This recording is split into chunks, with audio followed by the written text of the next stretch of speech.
On passe au focus aujourd'hui sur l'accueil des réfugiés en France. À l'été 2016, 50 d'entre eux ont été installés à Saint-Martory, un petit village de 900 habitants près de Toulouse, dans le sud du pays. Au second tour de l'élection présidentielle, cette commune avait voté à 43% pour Marine Le Pen. Autant dire que les nouveaux arrivants étaient accueillis avec des réticences. Un photographe a eu l'idée de réunir les habitants et les réfugiés dans un projet qui a fait tomber quelques idées reçues. Reportage d'Alix Le Bourdon. Voilà, on est content, on est fiers de sa photo. Allez, on rigole. Chips. Allez, c'est dans la boîte. Gérald a souvent pris son père en photo, mais aujourd'hui est un jour particulier. Le vieil habitant du coin découvre son portrait accroché dans une grange.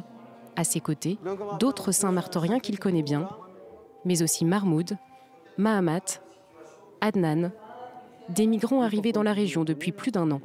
Électeur du Front National, Marcel a pourtant accepté de participer à ce projet photo. Pour commencer, je n'étais pas pour l'immigration, pour commencer, pour de diverses raisons que j'ai, moi, que je partage avec d'autres aussi. Bien sûr que ça apporte beaucoup de choses, parce qu'eux, ils sont pour rien à cette immigration. Pour convaincre des profils comme celui de Marcel, il fallait toute l'énergie d'un passionné. Irina, ça va?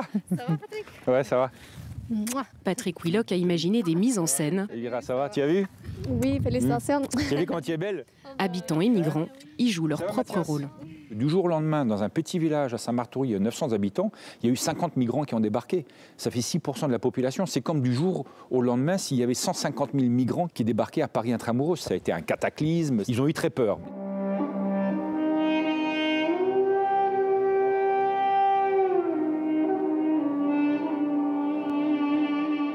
Les questions tournaient un petit peu autour de ça. On va être un autre Calais.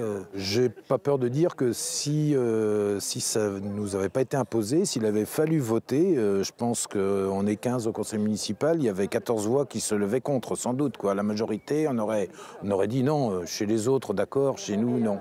Do you like picture exposition? Oui, c'est exhibition, c'est très beau. Ouais, c'est très beau, tout le monde ici est très gentil.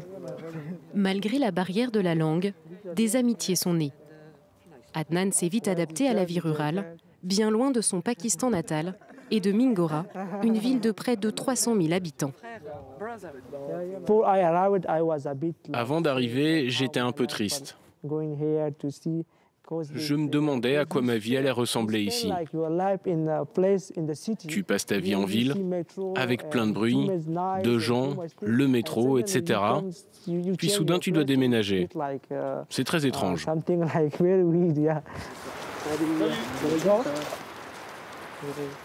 Adnan a dû fuir la vallée du Swat. À cause de sa petite taille, les talibans voulaient en faire un esclave. Pour rejoindre l'Europe, il a traversé l'Iran, la Turquie, la Grèce puis l'Italie. Presque 2 mois de marche et la traversée du terrible fleuve Évros en bateau.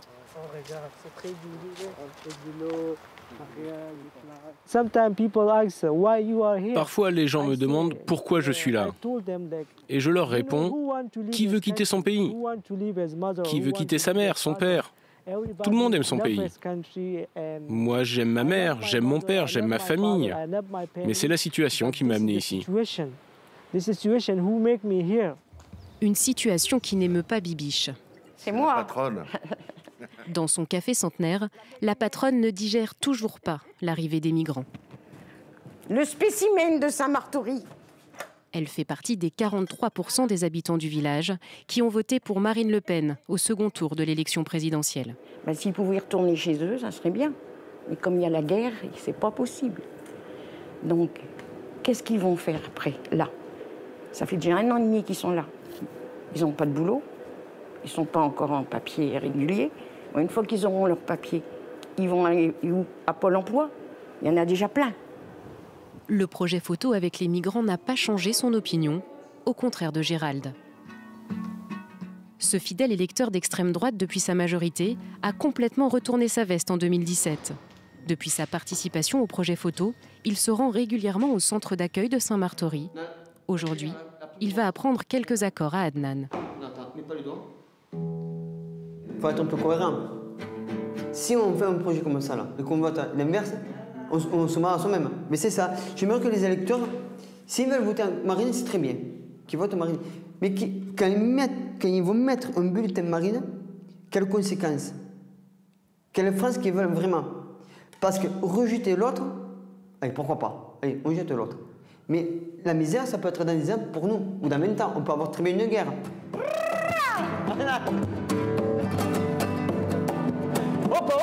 Une amitié née d'une cohabitation forcée. À Saint-Martory, ce projet photo a permis d'apaiser les tensions. Là, on est au Mexique, là. Ouais.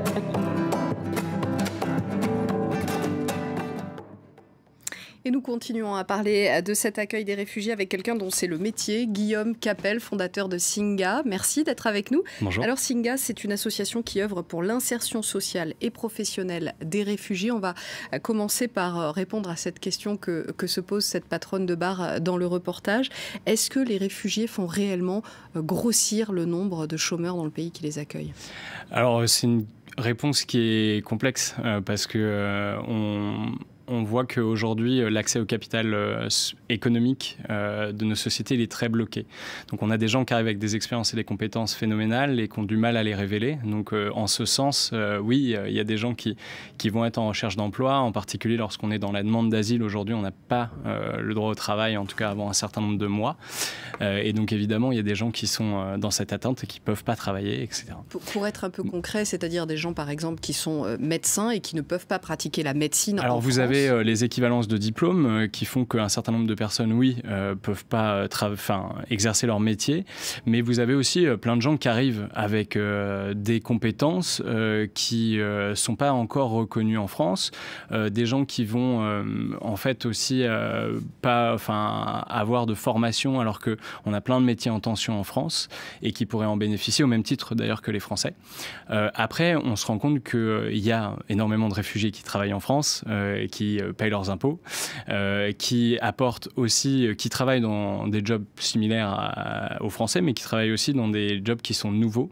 On sait que, évidemment, il y a une économie qui est liée à l'asile, puisque du fait de la présence d'étrangers, on est capable aussi d'exporter vers des pays où on n'avait pas l'habitude de le faire, d'importer éventuellement des choses, puisque les gens ont des contacts.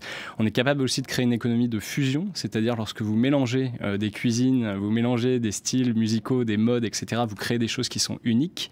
Donc on a aussi toute une économie comme ça qui se développe et on a de l'innovation parce que les gens qui arrivent voient les choses différemment. Alors expliquons comment se passe cette relocalisation, parce que c'est comme ça que ça s'appelle. On prend des gens dans des camps de réfugiés et on les relocalise dans des petits villages qui sont parfois, on l'a vu, assez méfiants face à l'arrivée de ces gens. Comment ça se passe concrètement, cette arrivée de groupes de réfugiés dans une commune? Là, en fait, on en est aux premiers exemples et donc il y a Saint-Martory qui va du coup on voit que ça a quand même marché et ce qui est très intéressant, c'est un laboratoire complètement et c'est intéressant de voir que ça se fait aussi dans des villes qui sont plus petites et que ça se fait aussi dans le secteur, dans le monde rural parce que beaucoup plus vite on va remarquer les métiers en tension, beaucoup plus vite on va avoir aussi la présence des personnes puisque 6% de la population, évidemment c'est différent de Paris. On a 36 000 réfugiés l'année dernière, ça fait 0,05% de la population, donc pas 6%. Et ça lutte contre la désertification des campagnes aussi. Alors en fait, c'est ça l'influence, c'est d'habitude on pense uniquement au fait que les gens vont bénéficier d'un accueil dans un village, mais c'est aussi tout le village qui va bénéficier de la présence des gens, parce que ça relance toute une économie, par exemple les institutions, il y a des écoles qui ne peuvent survivre que du fait de la présence de nouvelles personnes dans le village, et il y a aussi, là on a un exemple à Saint-Omer, dans le Pas-de-Calais, d'une équipe de cricket qui a été créée avec justement des jeunes afghans, sri-lankais, etc., qui relance un sport, qui crée même carrément une attraction dans le village et qui met ce village sur la carte. Parce qu'on n'avait pas forcément entendu parler de Saint-Omer ou de Saint-Martory avant ces présences. Et donc ça, c'est aussi très intéressant de voir. Merci beaucoup Guillaume Capel de nous avoir parlé de cette dynamique d'accueil des réfugiés en France, un sujet dont on évoquera les conséquences bien sûr sur France 24. Restez avec nous, on se retrouve dans quelques secondes tout de suite après une pause.